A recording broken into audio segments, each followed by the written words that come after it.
TSM versus LGD. This is game 19 overall of group stages. This is day 4. It would help if I played the clip. Yeah, so Lee Sin, Rek'Sai. Right away, I want to say that's too much jungle ban, or that's too many jungle bans by TSM, especially on blue side.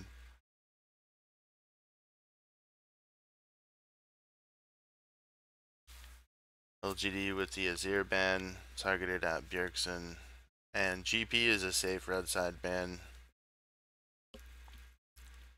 They actually do make a huge mistake though for LGD here. They don't actually ban Mordekaiser. That actually goes through to Wild Turtle. So Team SOLOMID just kind of threw away a ban here. They didn't want to ban Mord on blue side, and they're basically trying to force it so that they can get an early Elise here, it looks like, because they banned the 2 other best junglers, Lee Sin and Rek'Sai.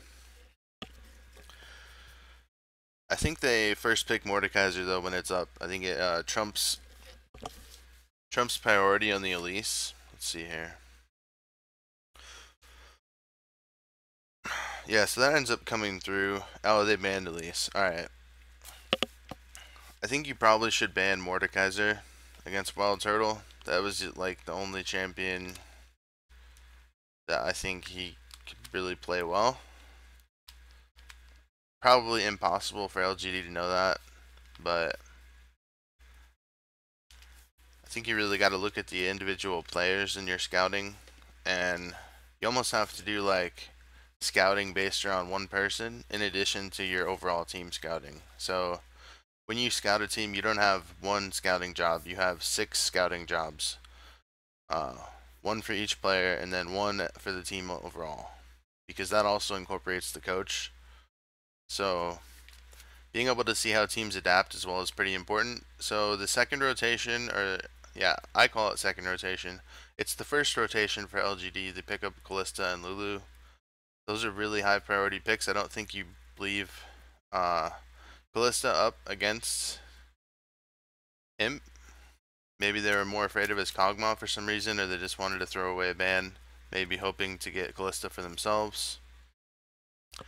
And maybe they weren't exactly scared of it, but okay, so TSM's second rotation, this would be the 3rd rotation in the draft. Pick Gragas and Thresh. Those are good picks for TSM's lineup. It preserves their mid and top lane. And LGD answers with the Nunu, which I don't really like in this team. I think if you're going to run Nunu, he works a lot better with Kog'Maw, so maybe somehow TSM knew that TBQ was going to play Nunu, or that in particular their Protect the Cog composition revolved around Lulu and Nunu. I don't think Protect the Kalista works quite as well with the Nunu,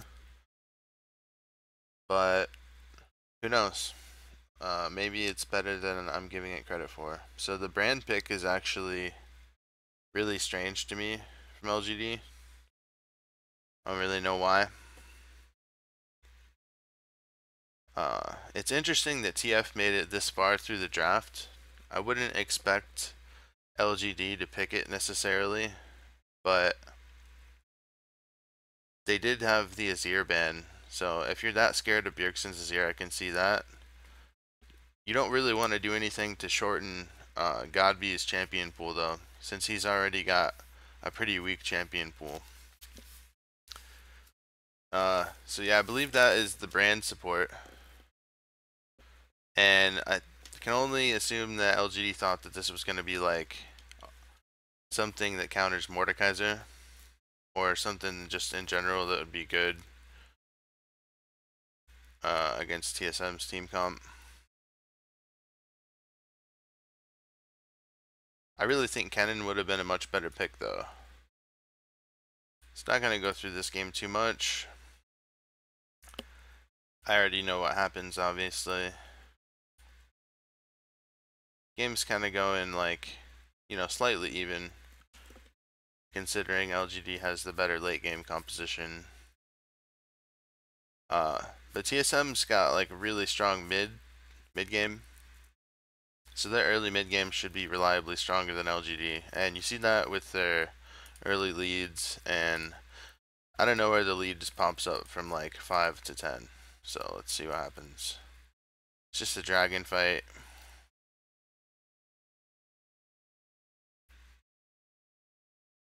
So LGD gets the dragon, but then they catch out Godby.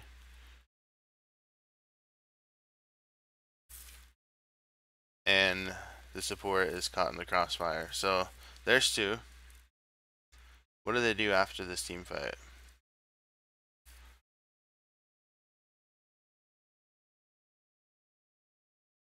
Yeah, they were able to catch the rest of their team, and Bjergsen is such a good mechanical player that he may not like specialize in TF, but you can throw him on TF and expect good results. Maybe not quite as good as Pobelter's TF, but still good in and of itself. So that was a crazy team fight for TSM. That's the kind of lead you need to be taking with their composition. I don't think you ever want to put it into the super late game with Mordekaiser, even though he's got the crazy build where he can one-shot people. That's mainly because positioning and abilities and scaling become more important later in the game you go. So keep fast forwarding through. And let me use my notes here to cheat a little bit.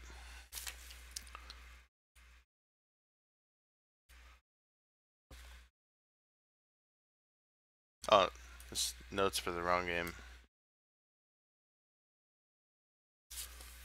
I didn't take any notes on this game because I was lazy.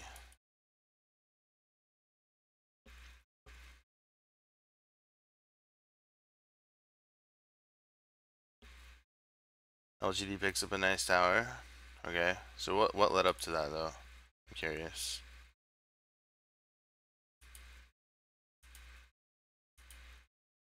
They got the Baron. Okay, so with the Callista Nunu, they got the Baron. But what did TSM do? I can't remember this play.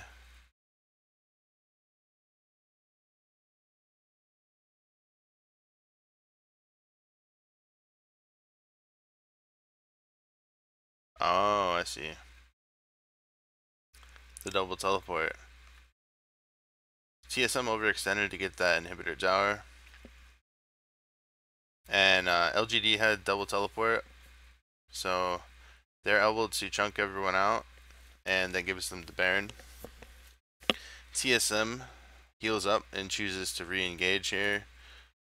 And I can't get a good spot without refreshing the video, so I'll just let this play out.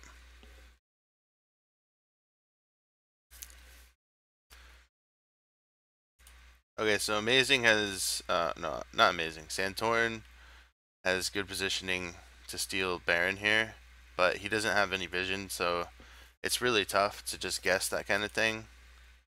So he drops the ward, and by the time he's in position to steal it, they've got Callista run and Nunu consume and all that jazz.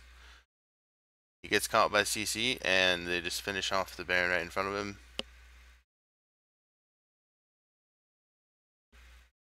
Now Godv actually got a lot of people with that Diana E there. So Imp is kind of like blowing up on this fight. That was really worth for LGD.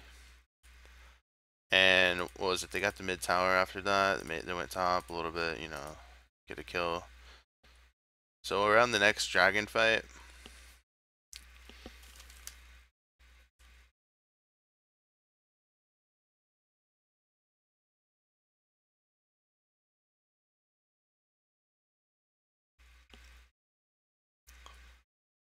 yeah, that's just team fighting against Darius. The big mistake LGD made there was just forcing a team fight against Darius, and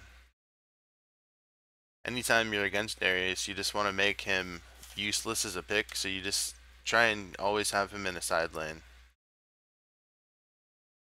Bjergsen hard carrying on the TF. and just like poorly picked team fighting around Dragon lost LGD this game.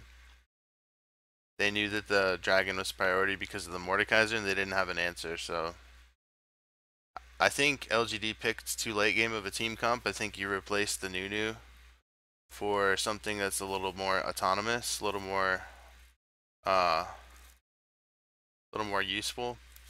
And I think you replaced Bran here with the cannon. I think Godby on Diana is fine. Champion is fine.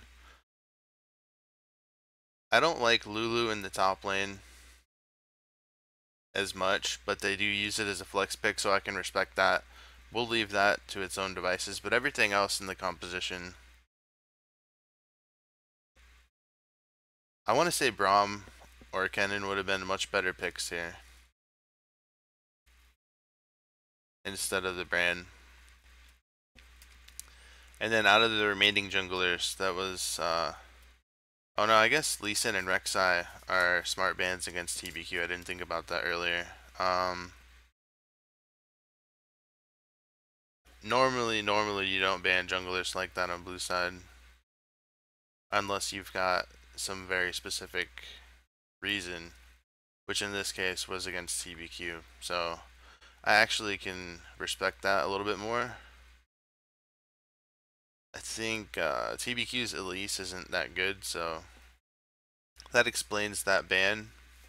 But as such, I think LGD could have put priority on the Gragas. If you're not going to be able to get some of those other junglers, just get pretty reliable point and click jungler. Like, you have some skill shots on Gragas, but they're not very intensive. You could play really team oriented and do really well without trying to make flashy plays. So that is TSM versus LGD. KT versus Origin.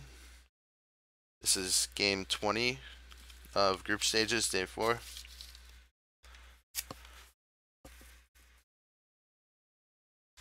Kalista ban against Niels, that's very smart. I'm going to skip through this a little bit and we'll just go through the bans retroactively.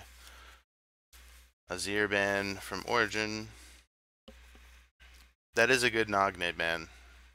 That's one of his hard carries. You don't want to let him get Azir necessarily unless you have something to match it late game. Ballista, Braum, and Mordekaiser for KT. That sets up the Elise first pick.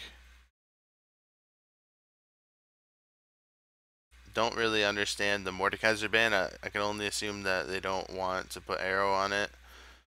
And Mordekaiser doesn't warrant enough pick weight to put him in a solo lane in competitive right now.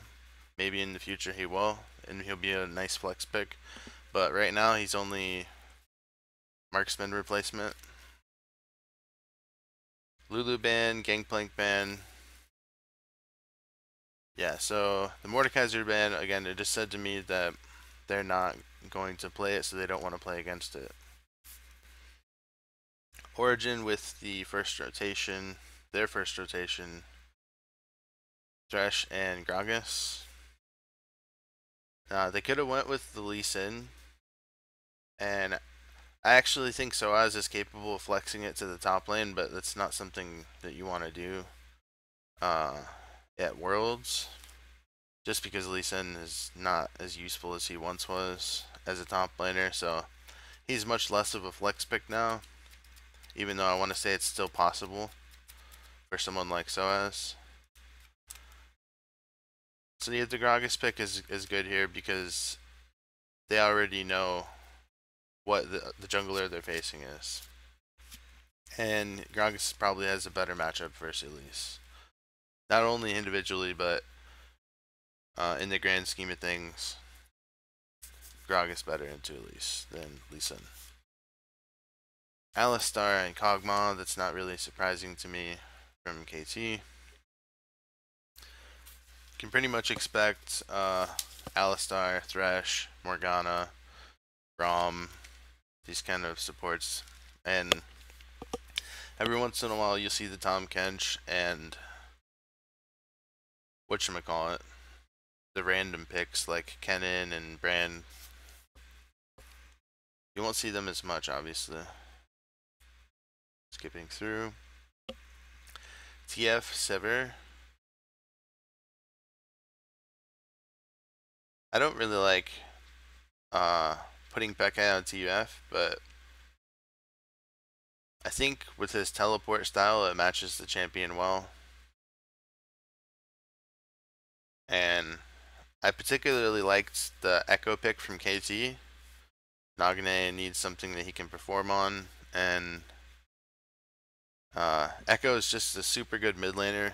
Like, there's a trick you can do if you go full AP, where if you're retreating, you can cast the W right on exactly where you're standing, and then you'll know that's where your hologram's going to be when your W lands. So it's a nice way to turn around lost team fights. You can turn the game with it. And the W into ult combo is Echo's best ability combo. One of the strongest in the game, actually. I don't like the Olaf pick, but maybe it's decent into Fiora, so that makes sense in a way. I want to say KT is more of a early skirmishing team, despite Origin having despite having the Kog'Maw. I want to say that they're the better early game, and Origin will continue to scale off of TF's global pressure, the ability to disengage with Gragas and Thresh, and what else was I gonna say? And also Sivir ult. So Origin will just have the stronger team fight the later in the game it goes. So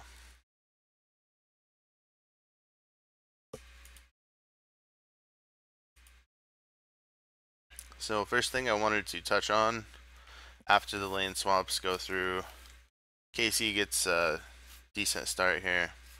Arrow picking up a kill, and that's really what you want for your AD carry. So right now, Sivir Niels is in the bottom lane. He decides to freeze. So what this does is this opens up a 20 CS lead for him, despite being down a kill. This will end up being more important a little bit later in the game, strictly because it keeps Niels relevant. So when he goes to rotate, he's not throwing toothpicks at people or what have you.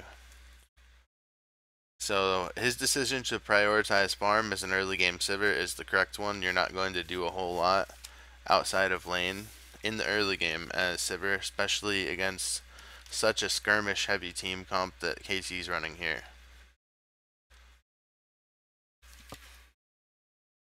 So Arrow actually walks all the way to the bottom lane and then he goes back for Krugs because he doesn't want to lane versus Sivir against the frozen wave. So he's kind of waiting for his support to come back him up, and you know, whatever.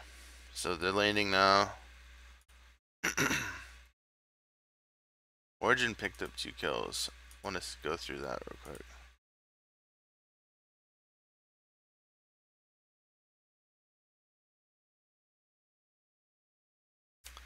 God, YouTube, fix your player.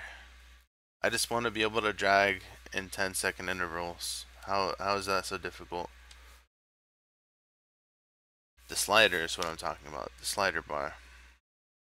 You can only drag it like, what is that?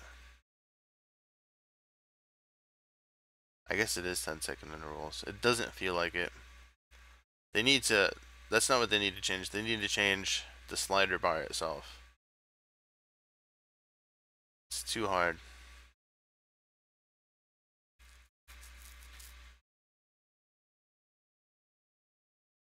So that was kind of a hopeful ultimate by Nagne. Origin evens it up.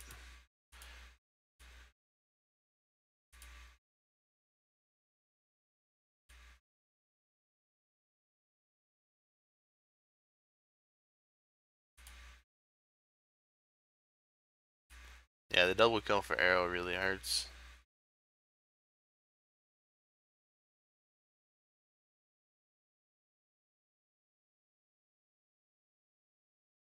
Because they had 4 there, they're able to dive it really easy. And there's no chance of a return kill. So I like the use of the Olaf there to early dive towers. You have Alistar, Elise, and Olaf. Those are all really good at diving tower early. So to go along with this early game composition, I almost want to say that Arrow's Draven would have been a better pick. Draven is also good in the Sivir. And I think that KT picked their AD carry a bit too early in the draft. You don't have to be afraid of Origin with the Kog'Maw pick as much because you can hope to match it and just pick an early game AD to deal with it. Although Origin has been going Kalista, Kog'Maw, and Sivir in that order, so the Kog'Maw was kind of a priority pick in this matchup in particular. I think the KT overvalued it a little bit.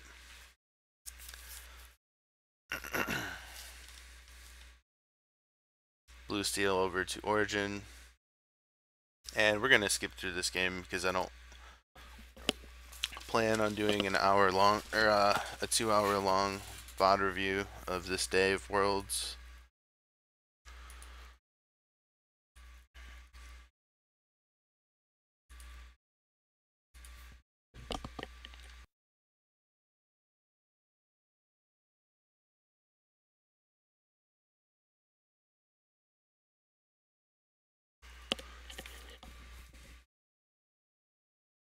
Origin gets a nice dragon.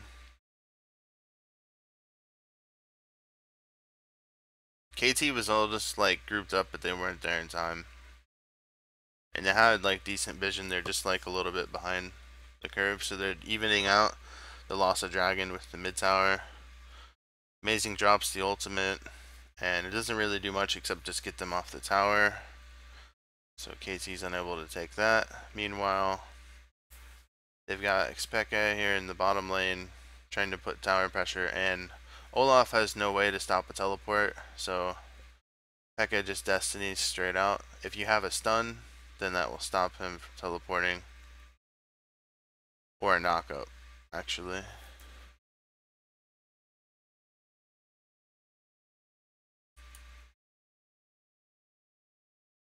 They do end up eventually getting the tower.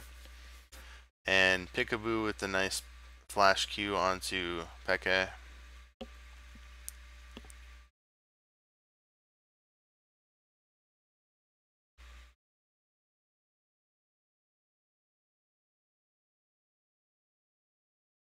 So we see the Olaf versus Fiora matchup going as expected. KT takes a decent lead here.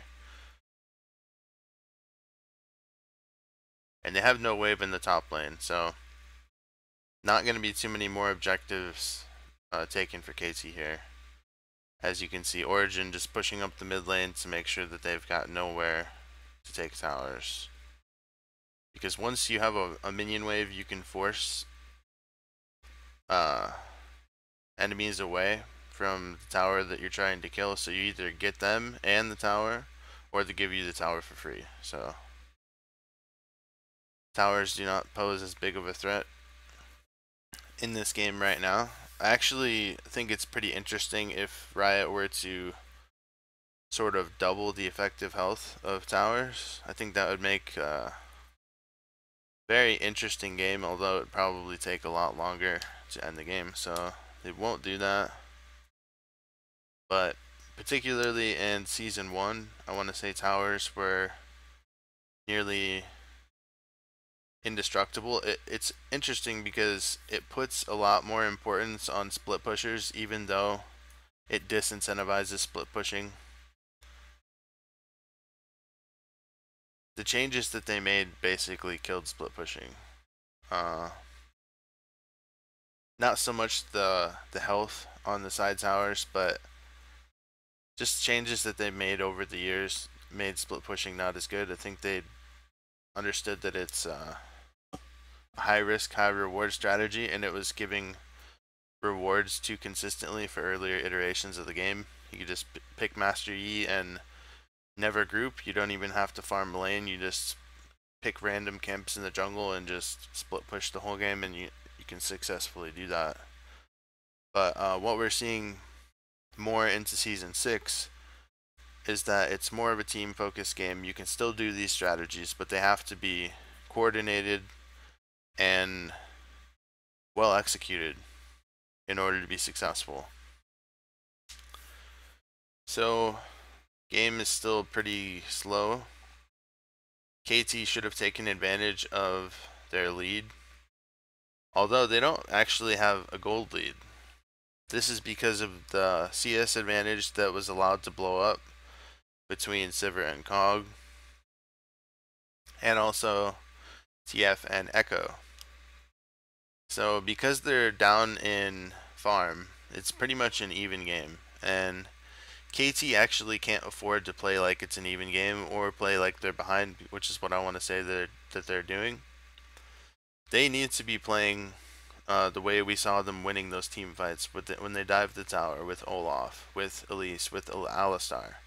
If you all of a sudden put Origin in a zone where they can't reliably dictate the pace of the game, then that's when you can catch them off guard. Nice Baron play.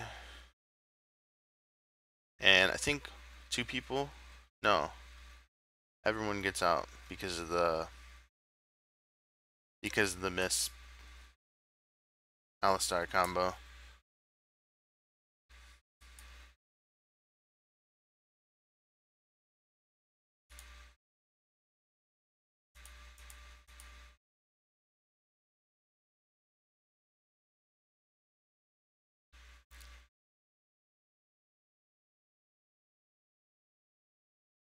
Yeah, he like used his Q in the pit and then W'd him away.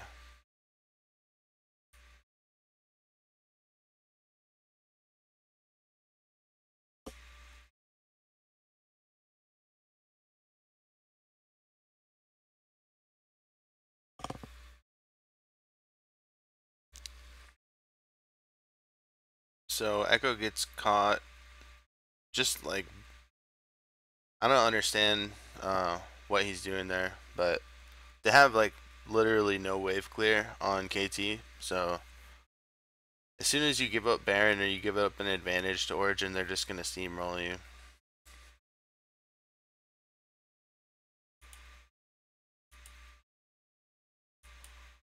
Nothing happens for a little bit.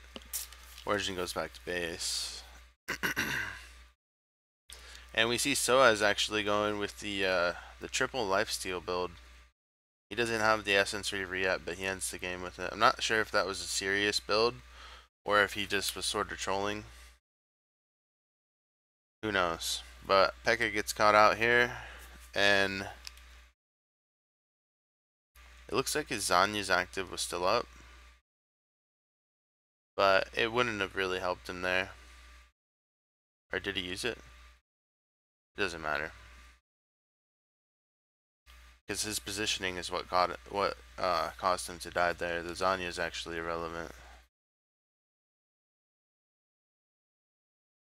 So KT in this position, I think they should have sent Kog'Maw bottom, keep Alistar with your team, and just hope to do the 1-3-1 and keep Darius out of team fights. Or no, I'm not Darius, I'm sorry, Fiora out of team fights. Olaf should be able to 1v1 Fiora up until a certain point in the game where her damage items will start to overtake the full tank build. But if you keep her down with those repeated ganks, and some days 4-0, he should have been able to reliably split push against that. So I think that's a mistake here. Against Origin, you want to bait out the teleports and then force a cross-map plays that they can't react to. That's where they fall apart.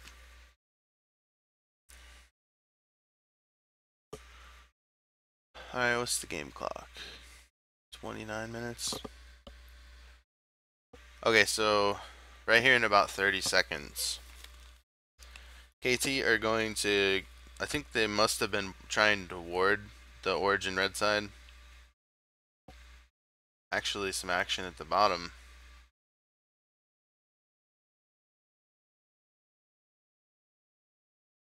So teleport is burned for someday, which is actually pretty important. Origin used the TF to stop the side lane push, and that actually makes picking early game an early game team comp against TF a bad thing to do.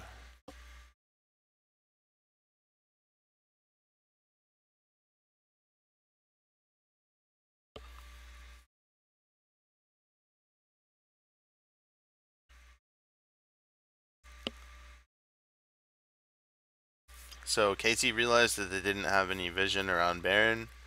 If they had set that up, if they had set that up a minute ago, then they could have gotten Baron while Origin was on Dragon and out of position. But they also were doing that weird skirmish thing in the bot, so I can see why they weren't around there and why they didn't have vision. Because if you don't react to that Origin play, then they just push straight down your bot inhibitor.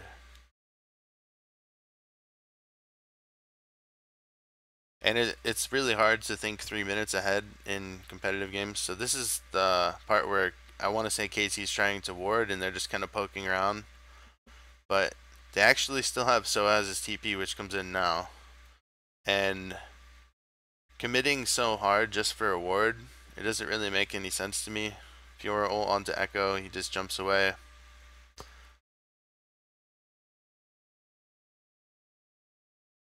So the vision denial in the bush that Origin just ran through, that is a key bush to control against them. That's one of their infamous Fnatic brushes, if you want to call it that. Like, Soaz and Peke are the original Fnatic bushers, so you always want to get your team in range to check that bush. You don't want to check it with your AD carry, which we see here, and that is basically what costs KT the game here. They could probably come back if they don't make those mistakes. As it stands, they have no tower in mid, so this is just a quick push up mid for the inhibitor.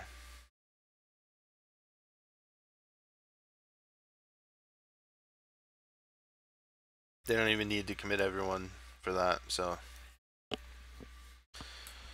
Also, once you're behind against Origin, they're really good at making rotations, so they put pressure in the top lane, peel back to Baron, and this should actually be a free Baron as well. Peke is just running interference, and you actually see Mithy up there in order to lantern Peke back into the team. So by running, by not showing the intent of doing Baron, they were able to get the Baron for free.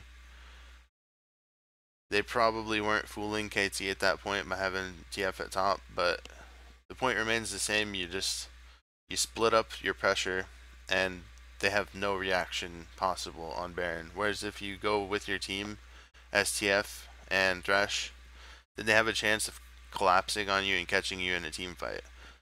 Split up at this point, Origin is stronger, so I want to say that KT's win conditions evaporate as soon as they get caught out here for the double kill on Neil's Sivir.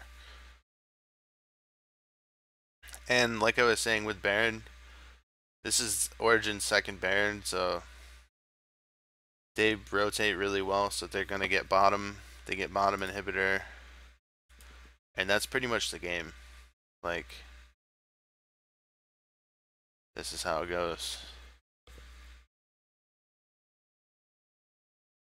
Rotating through the base into top, getting caught out a little bit here.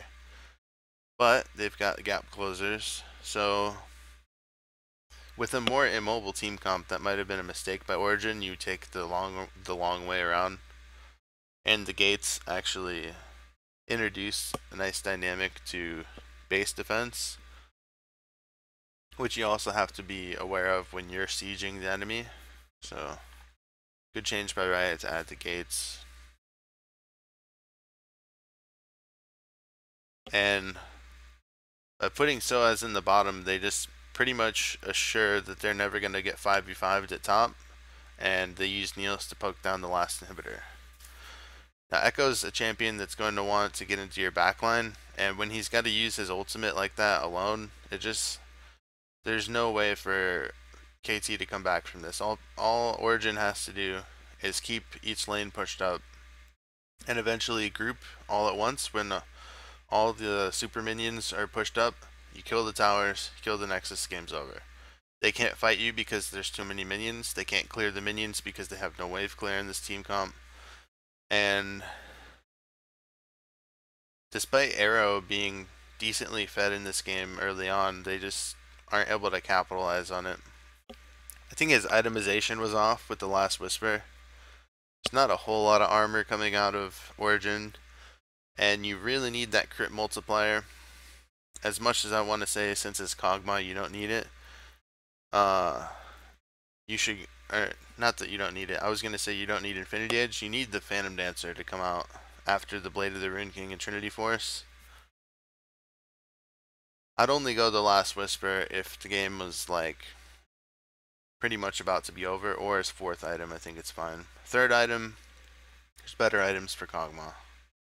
While it's decent sustained damage that you're going to be able to gauge better, it's going to be like consistently, you know, like 180 damage as opposed to like 150 here or there and then like 250 there. So I can see why you build it, and it's good with the Trinity Force proc because armor penetration will scale up that proc to deal more damage. But if you look at the rest of Kog'Maw's kit, he's really only got his auto attack as physical damage. Everything else is magic. And of course his passive is true damage. So 2 inhibitors down at this point. Origin playing the pressure game. You know, walk up, hit the inhibitor. I think KT really needed Alistar to hard engage on Thresh. Try and focus down the Thresh first if you're Arrow. Nagne throws down the... I think it's... I'm not even gonna guess. I think Echo's W, you'll be able to lock everyone out of... in front of the inhibitor at least. And then you can send back Olaf to wave clear still. So, them not engaging really cost KT, and Nagne's E forward and ult was just completely worthless. That was a really bad play. And then Peekaboo gets caught out. He's Alistar. He's only as good as his shot calling. He's only as good as his mid laner's damage, so he falls along with Nagne and the Echo pick. Which I still don't think was a bad thing. I think that they played the composition incorrectly.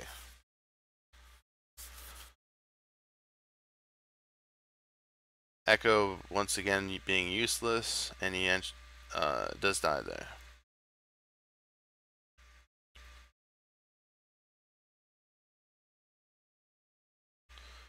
Okay.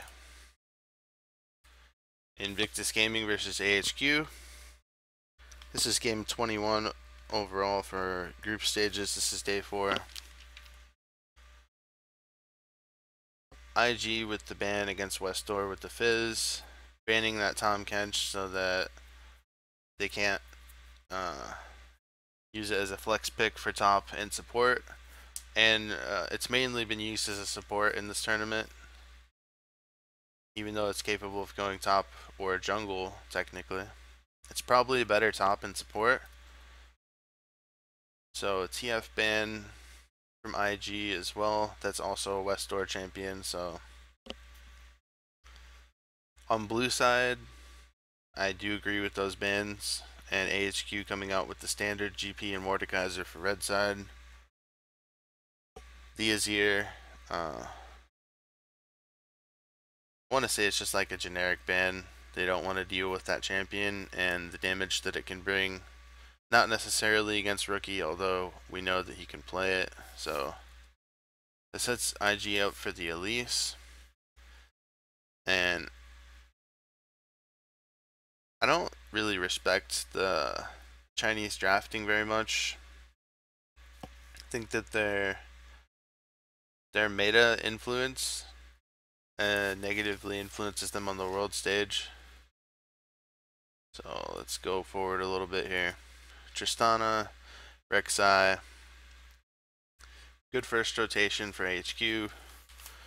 Then they come with the Shen and Callista, which right now to me, like before we're even looking at Kennen and Victor, you can just see that the team comp is very single target focused. There's a lot of AoE coming out of HQ. Ahri and Thresh, those are just autonomous champions. They're self-sufficient. And the Kennen and Callista are a good team composition. It was really in meta, I want to say, a month and a half ago. It's not as strong now, just because of the Callista nerfs, but it's still good for competitive. It's mainly for team comp that wants to peak in mid to late game. Not late game, I'm saying mid to late game. So there's a distinct difference where a mid to late game AD carry peaks right around 3 or 4 items. So if you want to say a late game AD carry, then you would say maybe they peak around 5 or 6 items.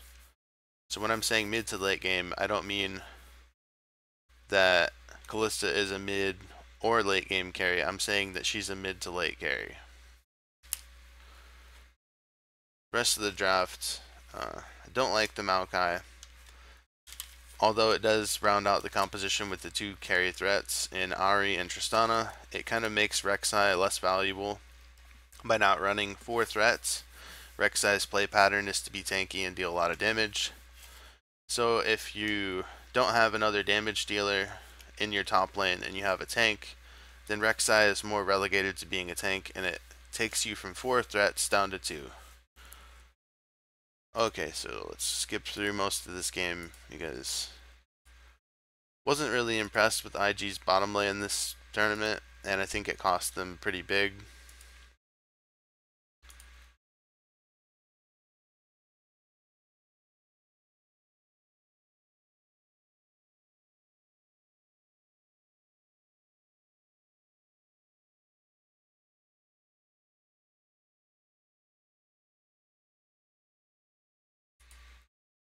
Man, they have one heck of a lead.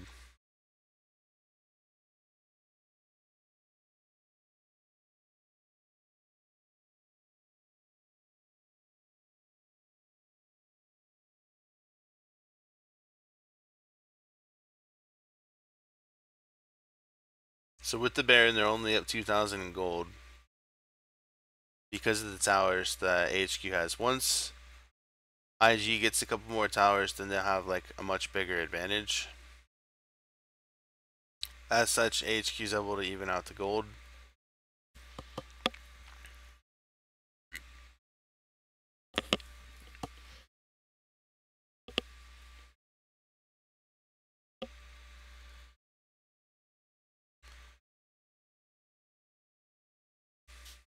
So after getting the Baron, IG immediately goes top, which wastes about a minute and a half off of this Baron. I think the correct call is to recall, have everyone go to the bottom side. You stick Kid down there to push the wave up, and just by being an annoying Tristana, Anne is dictating where IG is going to go.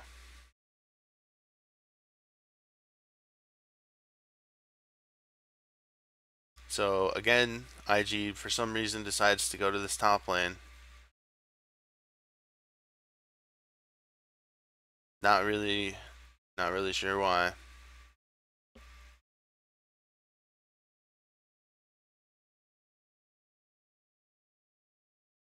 You can't siege against a Victor, but that does not mean Victor can siege well. If you're talking Azir, that is a champion you can't siege against, and you also can siege with him. He's very good at that, especially when you walk over a destroyed structure. You can throw an Azir turret over that. Kitty's just spotting out mountain here. Trying to go for the cheeky right steal, razor beaks, whatever the fuck you want to call it. So finally, by the time IG gets around to going mid with their Baron, and it's just like, well, I don't give a shit about your Baron. I'm just gonna kill the minions.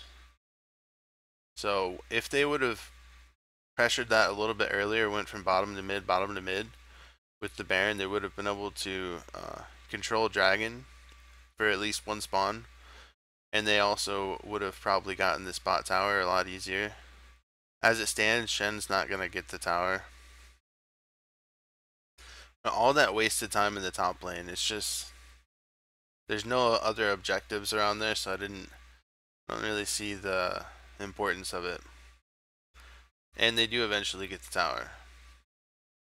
So in a way, you can say IG out-rotated them. I want to say AHQ just didn't put as much priority on top, because what are they going to do after that? They're not going to siege top over and over again. IG with the aggressive tower dive into the mid. This is a huge mistake.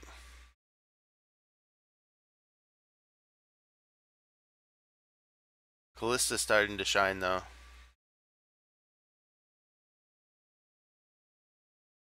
And doesn't look as much of a hard carry threat on this Tristana as opposed to Jinx.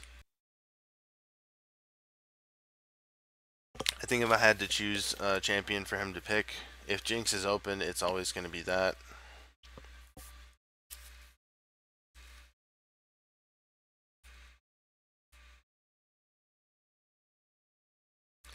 Game stalls out for a while. And then IG makes a big mistake. So what exactly are you doing leading with your mid laner like that into their bread?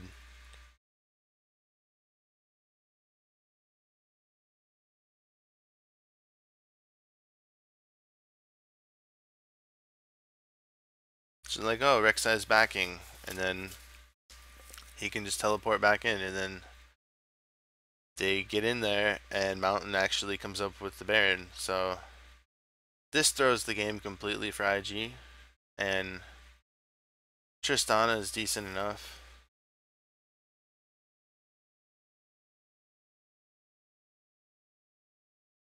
I think he just wanted to pick it because there was like a high priority going to be placed on Jinx later in the tournament, and just wanted to show something else.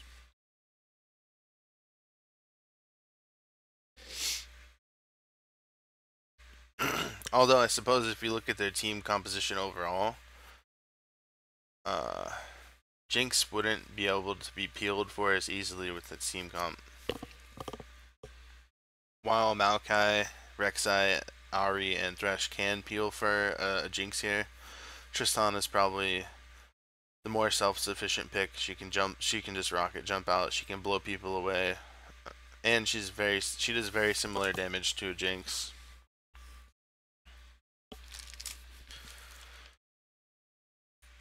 Skip this, skip that. Game stalls out for a little bit more.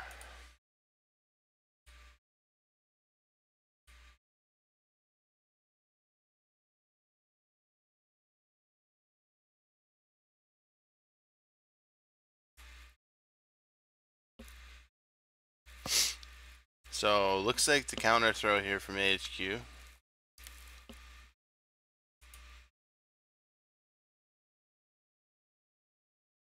AHQ had like a really good chance to close out the game, but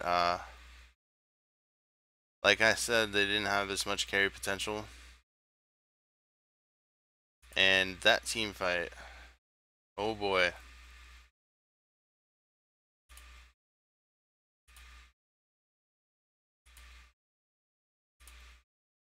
So it's already like a two threat composition for AHQ here. IG has Victor, and Cacao basically serves as another threat. Kennen is just a peel stun bot. Shen is basically the same, and just gonna soak up damage. But more importantly, Mountain doesn't actually get a lot of damage off just because of the nature of the team comps. He went Randuin, Spirit Visage, and Merc Treads. So that's already probably 500 more gold to 1,000 more gold than I want to see spent on Magic Resist if you're a tank jungler.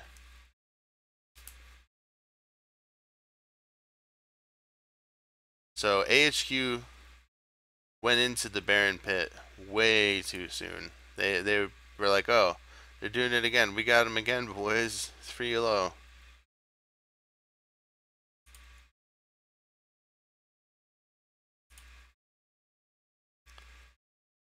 Way bad timing by Mountain.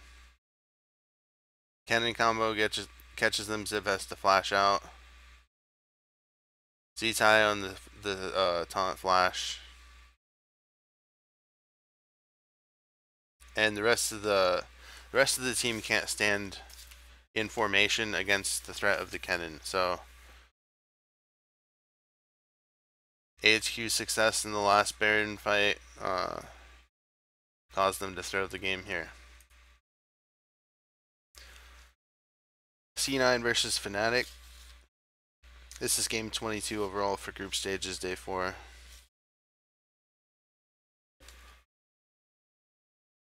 Elise ban immediately from Cloud9. Rainover is a good Elise player, so I'll give him that. High's probably not got quite as good of an Elise, but I think you probably could leave that up if you're blue side. It's a mistake from C9's pick and ban. Olaf to me is a throwaway ban, and probably see another throwaway ban here from Cloud9 so that they can first pick Darius. Oh no, the Lulu, of course. What was I thinking?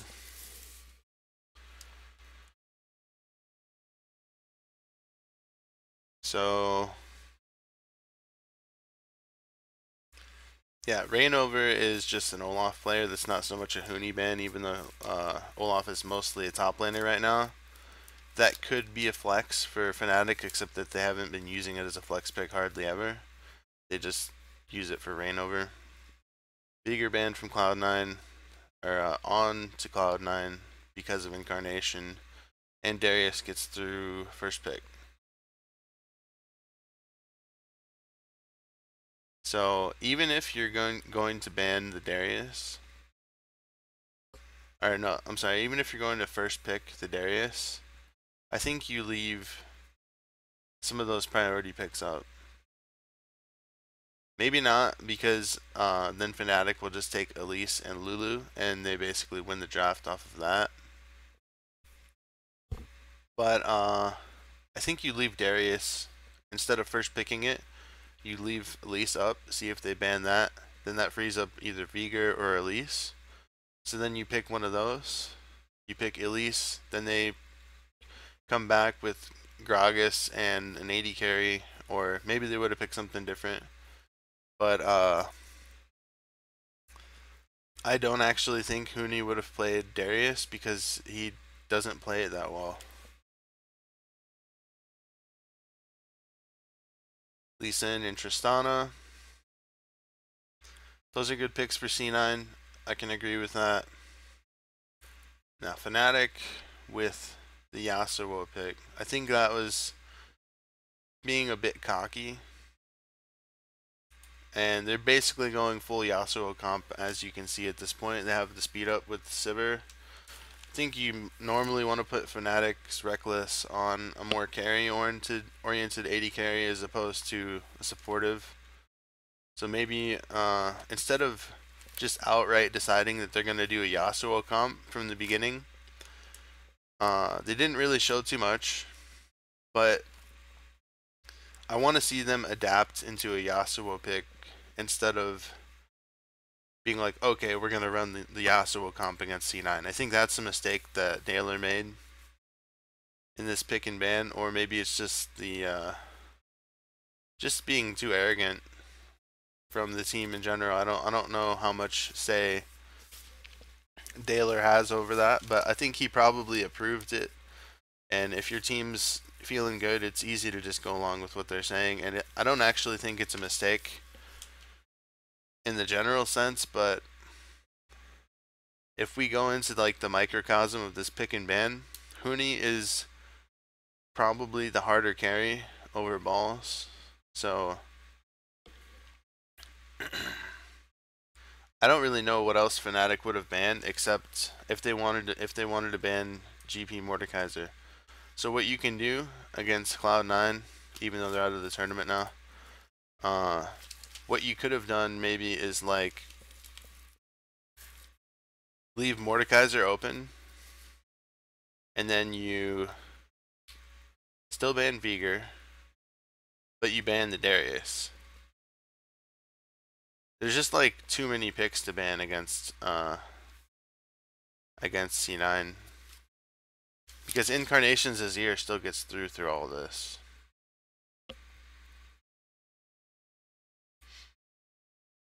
Okay, so Fnatic says, okay, we're on red side, we're not going to get a lot of priority picks, and they don't suit us well, so let's just do the Yasuo comp. Maybe that is smart.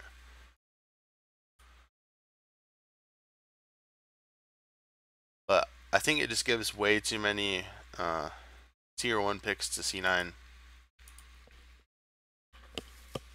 So I'm going to skip through most of this.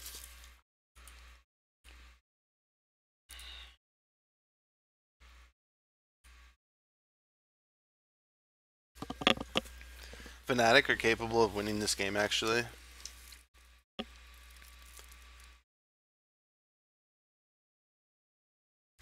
This was an important fight for C9. They just showed like their ability to disengage as a team. The shot calling from high was really good there. Despite Huni's Yasuo ult, they're able to get out, and that wasn't set up by any other AOE. That was Yasuo's own tornado.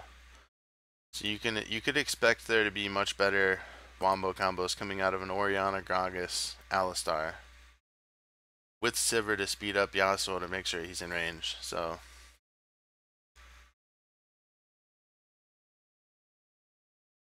Huni flashing into the Fog of War when Darius ult was casting saved his life there. Not much to say other than that. Okay, so big plays coming up here.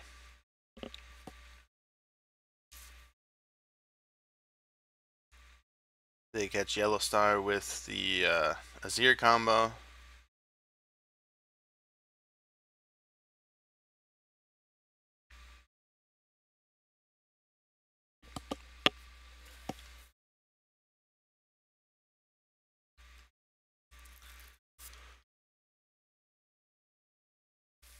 So Yellow Star has no ult, so he can't really go in as hard as he wants to. He basically just gets blown up. That was a risky Baron call from C9.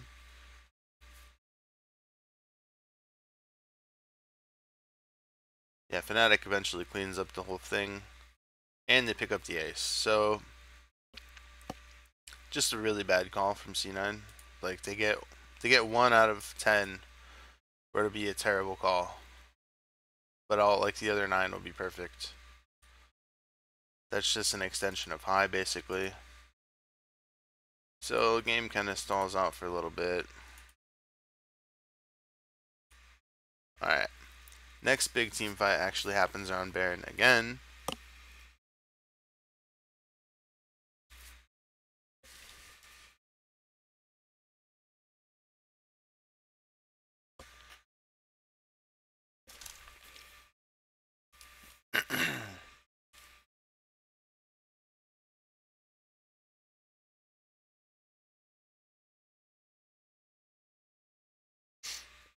So C9 is like, fuck it, man. Let's do Baron again. We're confident and high. Let's rush this shit, bitch.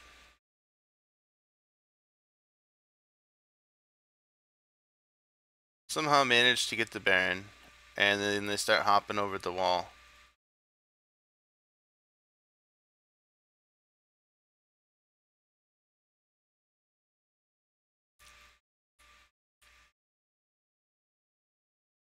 So that's like kind of like a desperation move, but they still end up coming out way on top.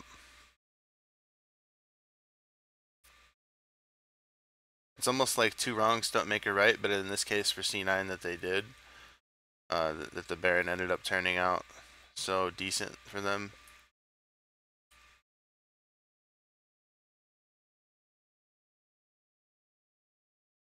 Got the Baron, almost got the resets on balls. And with the combination Tristana, Azir, they end up picking up Reckless off the back end. So 2 for 3 and Baron actually worth for C9. And they're able to get Dragon off of this. We're going to skip ahead a little bit more. And of course, we're going to touch on the end of the game here.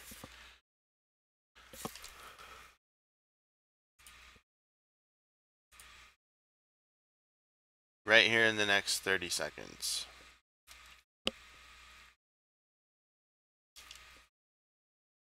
Alright, so 4,000 gold lead. If you take a look at the items, the gold does not matter. It's pretty even. Both team compositions scale pretty evenly well against each other. They both deal a lot of damage late game. Gragas not as much of a hard carry as other junglers, but he is against Lee Sin, so you can't expect hard carry out of either jungler.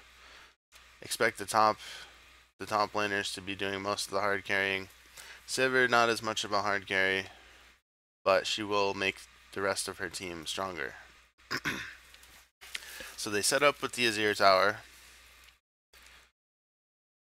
Finish off the dragon with Sneaky. And they start setting up the siege. Which I want to say, like, this is the only thing that C9 has done well. So Fnatic just kind of runs up to him and gets in range of Darius, and that's a pentakill. So watch that again really quick.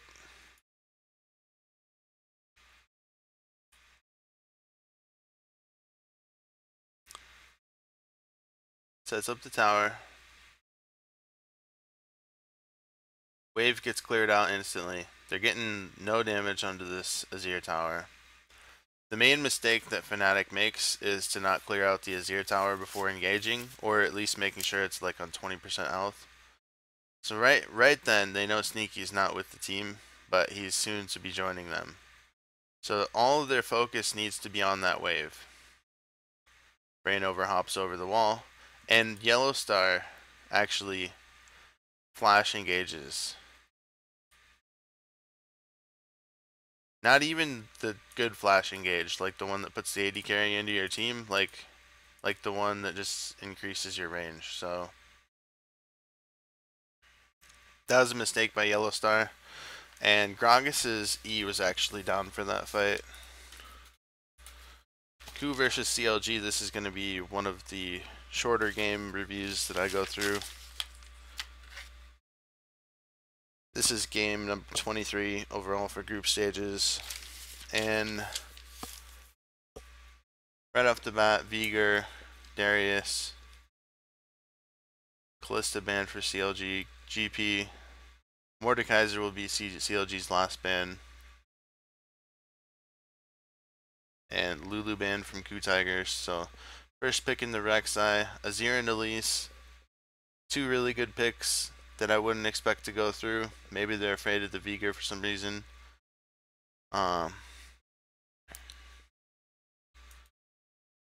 Skipping through here, Ashe Kennen. So Kennen is a flex pick, but Smeb is a really good Kennen. This is the point in the draft that I think CLG makes a big mistake. The AD carry for Ku is already picked, so you lock Tristana in, just mainly so that you get last pick top lane counter pick. So the Blitzcrank is what I don't like about CLG's picks here. I think if you're going to pick Blitzcrank, you need a full early game comp to go with him, and you need to be doing some early rotations. I don't think you pick him with Azir and Tristana. This isn't solo queue. Victor and Morgana finish out the comp for Ku. Really good draft. A lot of stuns, a lot of damage, and a lot of tank, actually. Because how are you going to get through Morgana shield?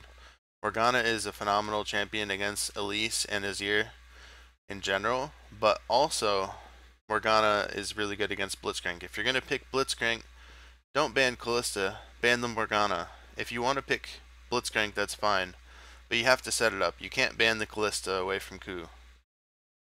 There's no reason to. I think CLG should have let that go through. If Ku picks the Kalista, then you can answer with the late Tristana or Jinx. But not banning Morgana and you're going to pick Blitzcrank, I think CLG just tilts from this point. And this game is actually a stomp, so we're not going to review it. CLG just gets their asses handed to them, and that Smeb Kennen put them on tilt, bro. But no. Pain versus Flash Wolves. This is game 24 overall for group stages. Day 4, of course. And we're starting off with Nidalee GP. Nidalee is the targeted ban against Karsa. He showed a really good Nidalee, so I can understand Pain wanting to ban that away. It's interesting to me that because Maple plays such a good Gangplank, Flash Wolves will not choose to ban it, and they force the GP ban on blue side. So this just takes away strategy from Pain Gaming. But targeted ban on NL with the Varus. Now, I actually think that his Jinx is more worthy of a ban than his Varus, but hey, you know, if it's his comfort pick, then it's a comfort pick. You know, sometimes teams value taking away comfort picks more than what is perceived as better statistically or better in a general sense. So, not going to touch too much on the early picks here. Braum, Kalista, Rek'Sai.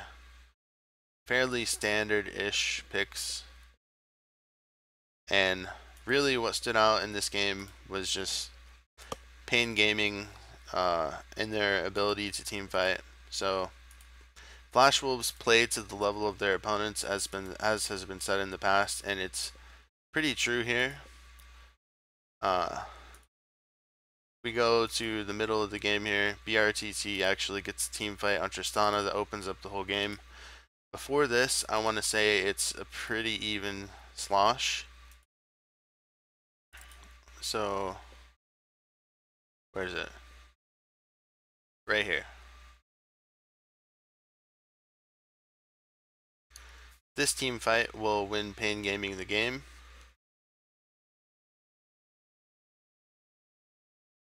They got their inhibitor back up. They got more farm channeled onto their carries. Tristana with 4 items, Bloodthirster, Infinity Edge, Last Whisper, Phantom Dancer,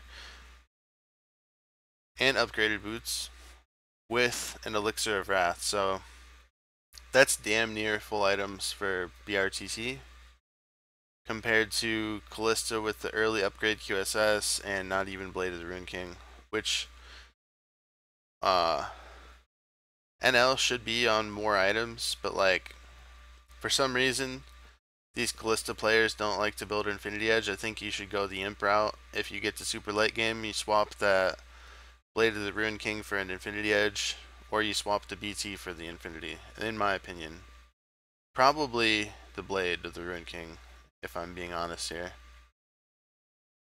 Just because you can get rid of your boots if you really need to.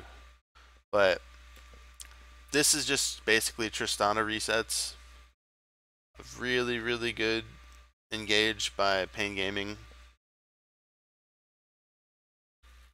And they're just disoriented enough where there's literally no way for them to engage onto BRTT, and this ends the game.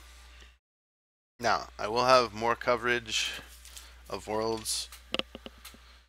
Got a little bit behind, so I'll be doing the remainder for each group A, B, C, and D. Group A will be one video, Group B, Group C, and Group D, obviously, all their own videos. So looking for that to come up within the next few days. I still need to do the analysis on the games again, but Yeah, it should be pretty clean.